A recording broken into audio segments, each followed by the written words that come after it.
Japanese macha chaya negro macha chaya mapalam gi macha chaya tamele koi balai tamele gi matau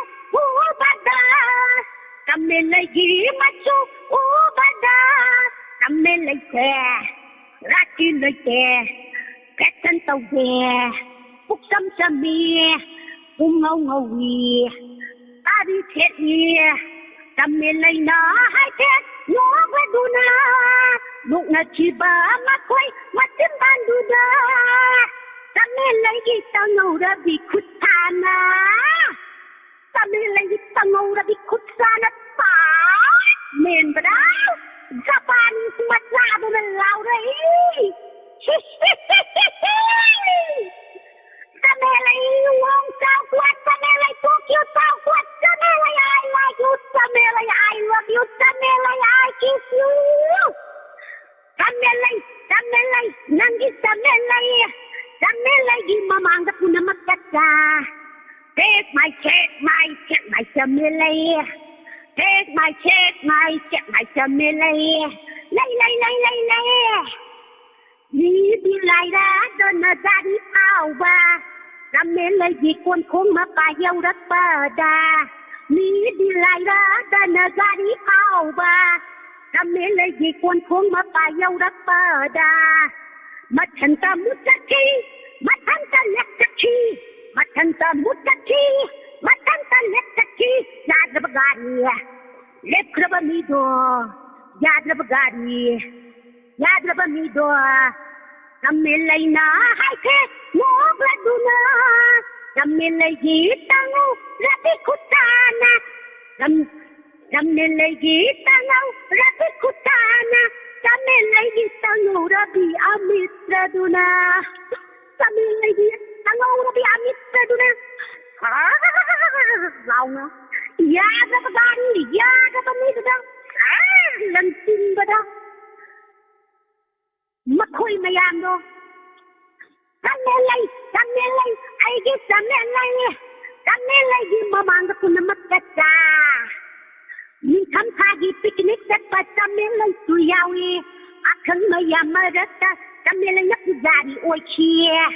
ni tham tha gi picnic set pa tamele tuyawi akhang mayamarata tamele yak jari oi khie akhang mayando tamele tamna akhang mayando tamele tamna chum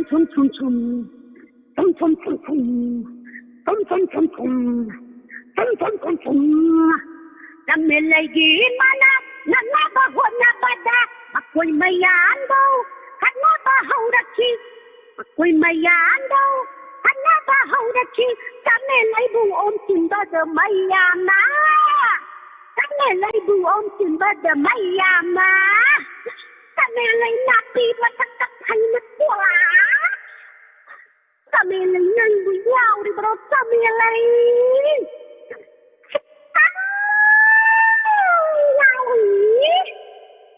Yip putarani akoy tamele dang aw jaba pati da di ke taw jage mayam diamond tv da di pag yaw yaw moy iche magi chamele jeng asi khare henjin gi ba maliko henjin gere ne ngasi henjin gre ba khare henjin gere yam phajai miss nim ladi masi taram madi aswaida kainom taromani aw ai mina ne nung para kan ne ne thong kan na thong na lonji la taw dong ni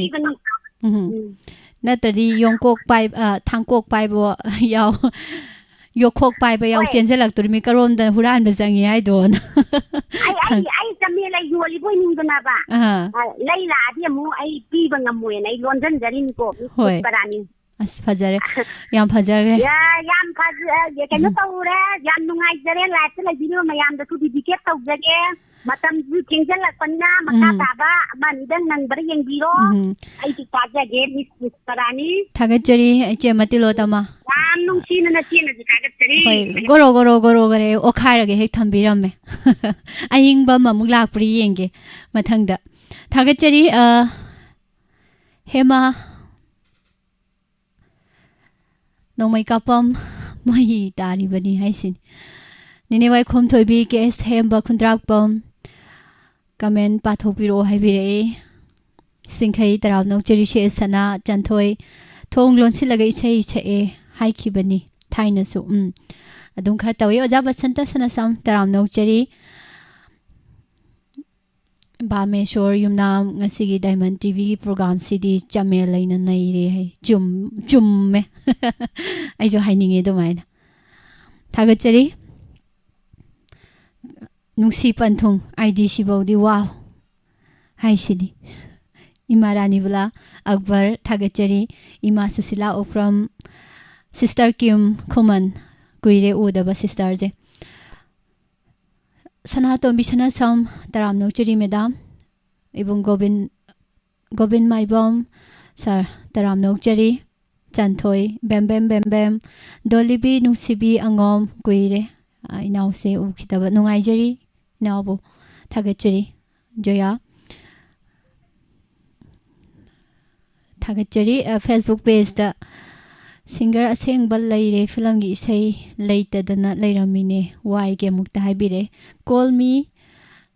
kay ID se kaju tora haiba male pau biro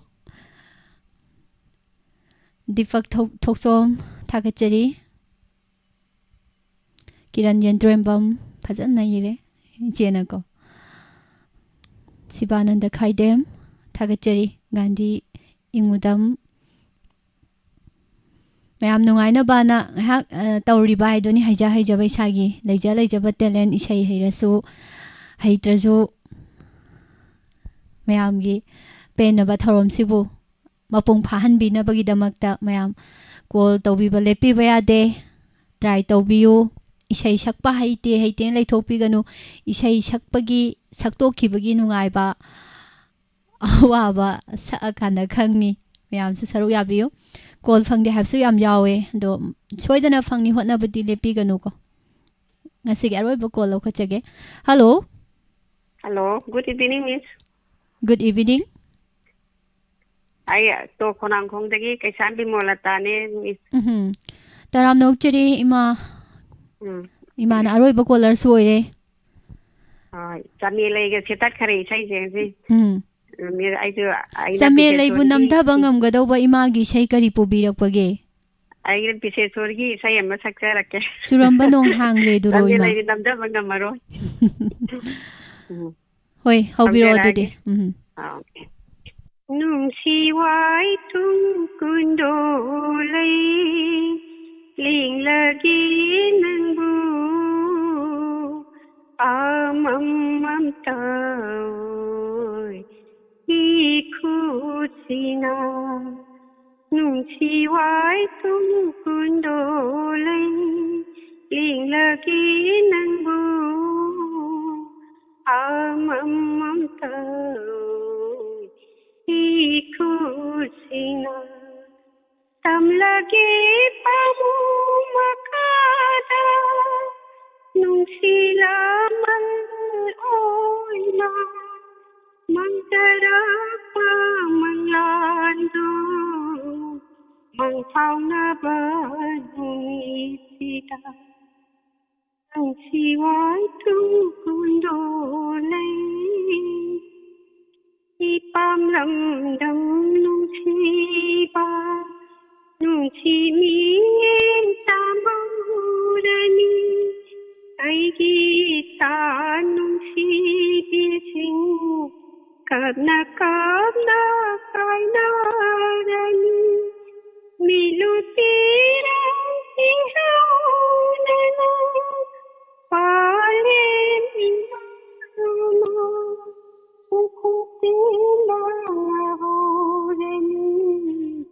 Aigi mai kai nung si wai tung kundolai uki ma pang takile lai nam sao di malika lai lani ai di zakata Lai hau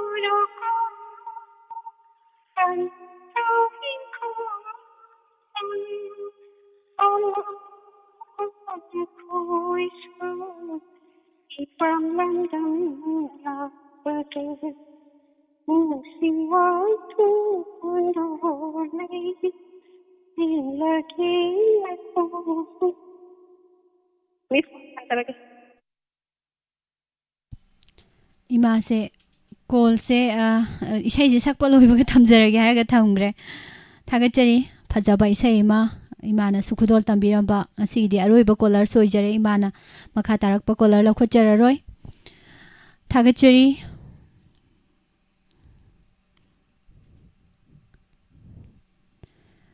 isai se am nungsi na haibire janthoi Miss Lila nungaiba Lila nungaiba tawsi janthoi thagachari loisalakpada Miss isai khudol tambiramo isai thagachari Arundanti as you nang kaidaw lairami siya o sini adum yengake mate ama thagachari mayam pomnama isai je kari isai adum ngasigi dum mate so adai mapom jo dum sakrami tawrise do kari isai bu saktuino khangde tawrise loisalakpaje maine he khara mayam se numidang wairam yachangak pasu oiram nina ko khara sagalhan ba darkar oibra na khara ga dum tawjabane haiba hitaba ado sar basanta na yu nang ke daw lairami se ayin salakpada bu kamai salaktuino khangde tawise yenge music se kamai tawba music oiba jano haife yenge do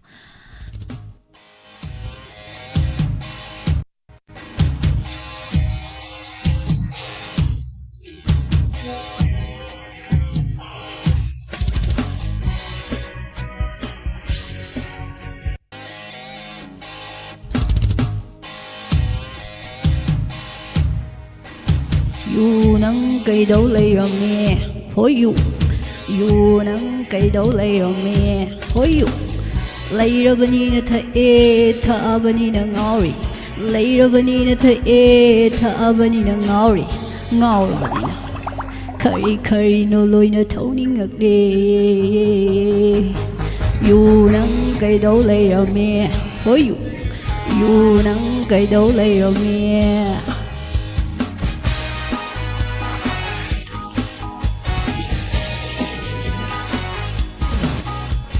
makhadi kaino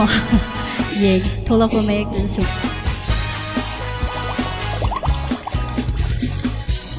adubune ngasigi naharol sa nisada tauriba kangu nishagi mahu adubune ngasigi naharol sa nisada tauriba kangu nishagi mahu yengoi gi saktam se taw ne gi kun kan khu di khura roi pomna makse nangna pamna thakliba pomna makse nangna pamna thakliba yogi mahai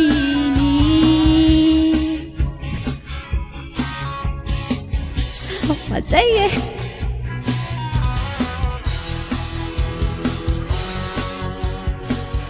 युगी महई दाबो बिनगा तारदि बको नोकबदा वानगिदना दाबो बिन्दो लैगिदे Hayek खंगपोन्ते तौसे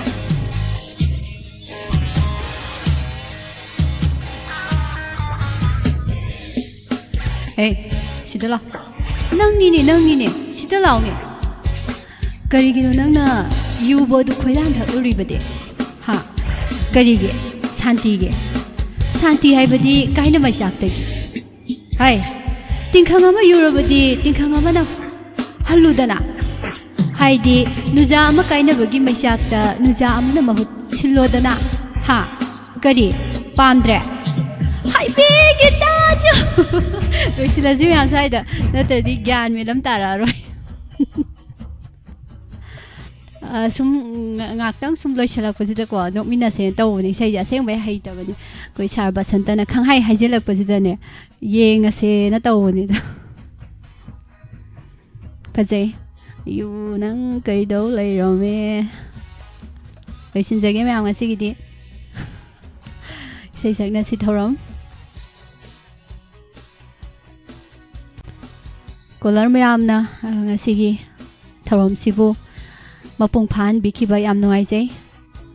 ꯏꯁꯥꯒꯤ ꯍꯩꯖꯕ ꯏꯁꯩ ꯃꯇꯦꯛ ꯃꯇꯦꯛ ꯈꯨꯗꯣꯜ ꯇꯝꯕꯤꯔꯛꯇꯅ ꯏꯁꯩ ꯁꯛꯅꯁꯤ ꯊꯧꯔꯝꯕꯨ ꯊꯋꯥꯏ ꯍꯥꯞꯄꯤꯈꯤꯕ ꯍꯟꯅ ꯍꯟꯅ ꯊꯥꯒꯠꯆꯔꯤ ꯀꯣꯜ ꯐꯪꯍꯧꯗꯕꯁꯤꯡ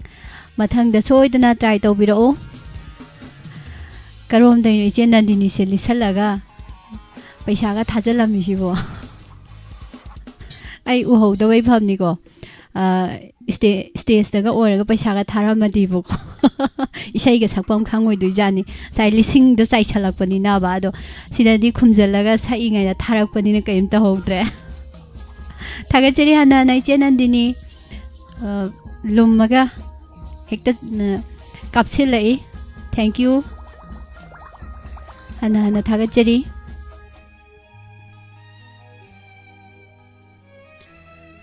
ꯃꯌꯥꯝ ꯄꯨꯝꯅꯃꯛ ꯍꯧꯖꯤꯛꯀꯤꯗꯤ ꯏꯁꯩ ꯁꯛꯅꯁꯤ ꯊꯧꯔꯝ ꯃꯇꯥꯡ ꯑꯁ꯭ꯋꯥꯏꯗ ꯂꯣꯏꯁꯤꯟꯖꯔꯒꯦ ꯄꯨꯝꯅꯃꯛꯄꯨ ꯃꯊꯪꯒꯤ ꯊꯧꯔꯝꯗ ꯁꯨꯃꯥꯡ ꯂꯤꯂꯥ ꯑꯃꯨꯛ ꯄꯨꯗꯨꯅ ꯂꯥꯛꯆꯒꯦ ꯍꯧꯖꯤꯛꯀꯤꯗꯤ ꯄꯨꯁꯄꯔꯥꯅꯤ ꯂꯥꯏꯁ꯭ꯔꯝꯅ ꯑꯃꯨꯛꯀ ꯍꯟꯅ ꯃꯌꯥꯝꯕꯨ ꯏꯀꯧꯅꯅ ꯈꯨꯔꯨꯝꯖꯔꯤ